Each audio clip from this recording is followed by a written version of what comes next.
video. I've got two paintings behind me and they're in the very early stages and I'm not sure at all where to take them.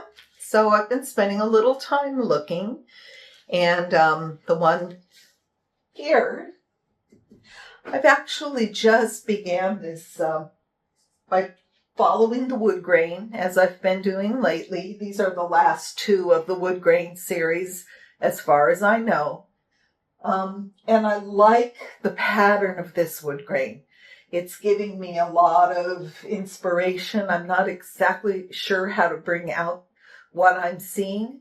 I like the fact that I use this kind of a brick color in there that's a little different than the others. And it just is having a beautiful flow coming down. I love this area here. So we'll see what happens. Today, I want to work on the problem child. We often have a painting that just gives us trouble, and I'm not sure where to go with it.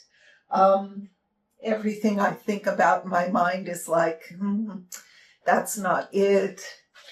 And what I'm seeing is these darker colors under the white here that remind me of stones underwater. So that's the next step. I'm going to put some shapes here and then probably later veil over them with a white or a blue to give the effect of something under the water surface. And what I'm going to use today is something we haven't tried before on my YouTube, and it's a Walnut Ink. And I thought the reason that I've chose Walnut Ink is it should give it a little more contrast. I think this painting lacks contrast, and I want to try the Walnut Ink. Later we may go into it with some blacks or deep, deep purples. I want to punch up the contrast. So let's see what happens with the Walnut Ink. I love using ink, and ink is not stable. So when you do use ink, you want to be sure and put a varnish on it to give it the UV protection you're going to need. There was a few years ago that my son had made homemade ink. It was a beautiful indigo blue color. I did 3 large paintings using that ink. They were beautiful. And within a couple of weeks, they had faded to gray, and I tried to repaint them with acrylic, and acrylic is not ink. It's just different. So let's see what magic we can get with the ink. I have a small bowl to put the ink in, a little Chinese calligraphy brush that I probably bought in an art supply store here in America. It's not a real expensive brush. My ink and a container of water. So I'm just going to pour a little of the ink in the bowl.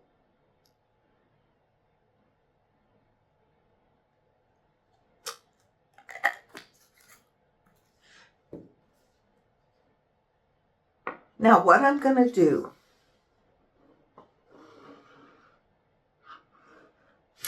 is I'm going to put the brush into the ink. And I'm doing it with a dry brush. You can wet the brush and the ink will be more diluted. And what starts to happen is the brush starts to wick up the ink. So I'm going to load my brush.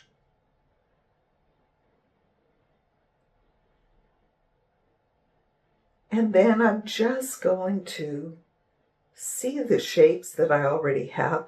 Now, that's interesting. You can't get that shape with anything but ink.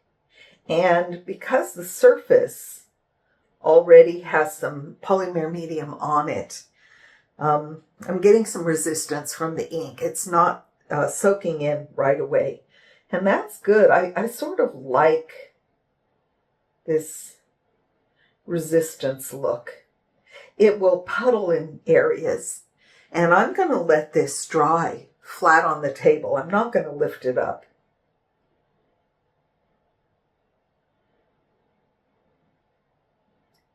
if I choose to lift it, I'm going to get some pretty cool runs.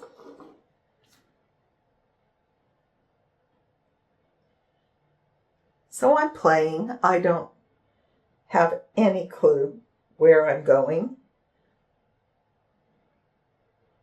I like the play.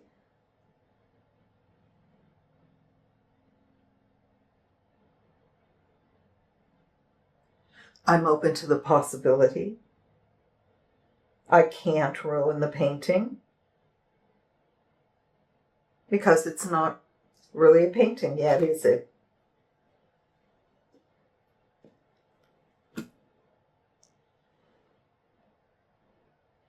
This walnut ink reminds me of my rust solution. The color is beautiful, rich. I'm going over a couple of areas.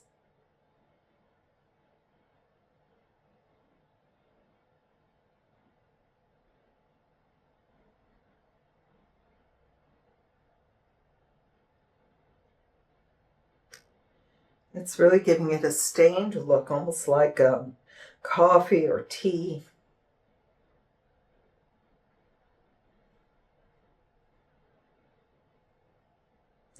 I am curious about the possibility of drip and what would happen if I just lifted a little bit.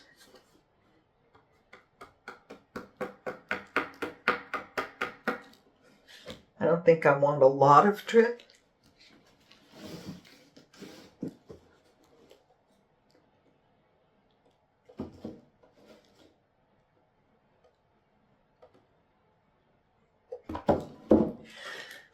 The things about drips that I always tell people is you don't have to keep a drip just because it dripped in that location. Maybe I don't like that one.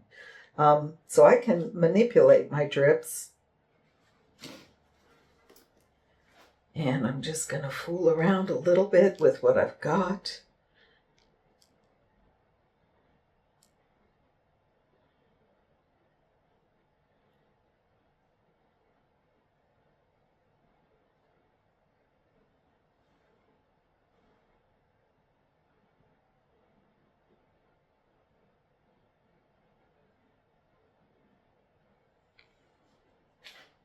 I don't know what will happen when I sand into this, but I've also toyed with the idea of, on the hydrangea flowers, giving them some dead leaves.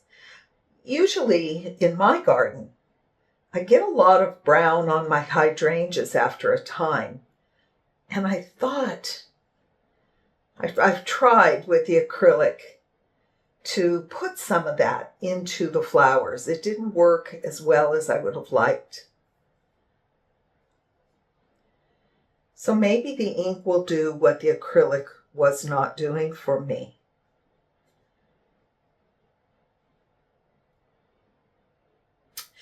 And I think I'm actually going to go up into this area, get some of the ink up here also. Oops, I don't even know if you can see that. Let me see if I can turn it a little. There we go. And here's another dark shape underneath. Here's another.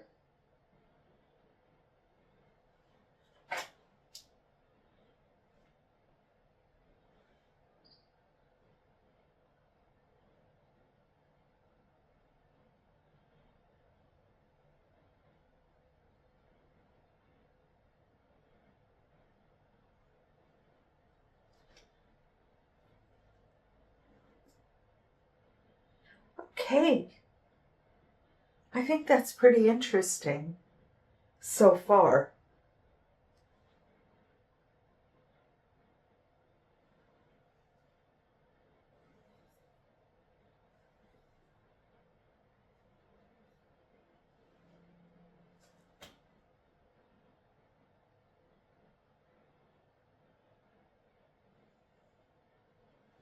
I'm getting a little carried away, and I think that's fine.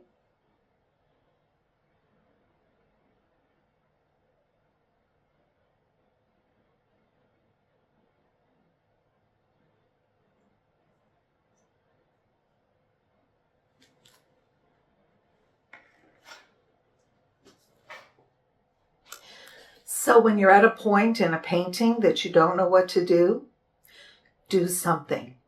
Just do something. And then you're going to see what to do next. The paint will actually tell you what to do next if you pay attention. And I'm kind of excited. This was unexpected. In the other paintings, I put kind of green rock shapes in the water. This painting didn't feel like it wanted that green color. Maybe later, but not at this point. So it's an experiment. We'll come back to it when it's dry tomorrow. And in the meantime, go to your studio, do something, especially if you're stuck, just make a move and then react to it the next day. I will talk to you later. Painting is practice. Practice makes perfect. I hope you have a great evening. Okay, see you soon.